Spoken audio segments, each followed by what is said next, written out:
रायगड जिल्ह्यातील सुप्रसिद्ध आणि ऐतिहासिक जंजिरा किल्ला येत्या सोमवारपासून 26 मे 2025 पासून पर्यटकांसाठी बंद ठेवण्यात येणार आहे।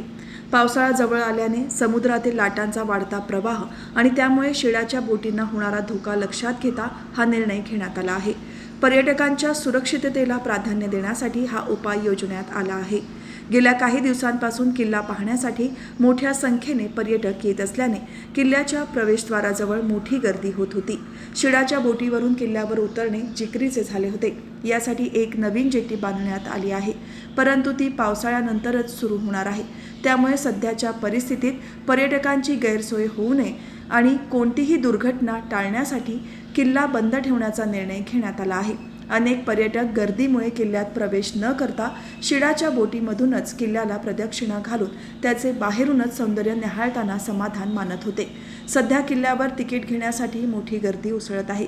या शनिवार आणि रविवार हे शेवटचे 2 दिवस असल्याने किल्ल्यावर प्रचंड गर्दी होण्याची शक्यता आहे। किल्ल्यावर काम करणाऱ्या शिळाच्या बोटींवरील कर्मचाऱ्यांसाठी हा शेवटचा रोजगाराचा हंगाम आहे। यानंतर त्यांना पुढील 3 महिने घरीच बसावे लागणार आहे। त्यामुळे त्यांच्या उदरनिर्वाहाचा प्रश्न निर्माण होणार आहे। किल्ल्याच्या मागे नवीन जेट्टीचे बांधकाम प्रगतीपथावर आहे। या जेट्टीचे काम पूर्ण झाल्यावर पर्यटकांना किल्ल्यात जाणे अधिक सहज आणि सुरक्षित होणार आहे। पावसाळा संपल्यानंतर आणि नवीन जेट्टी सुरू झाल्यावर जंजिरा किल्ला पुन्हा पर्यटकांसाठी खुला करण्यात येणार आहे।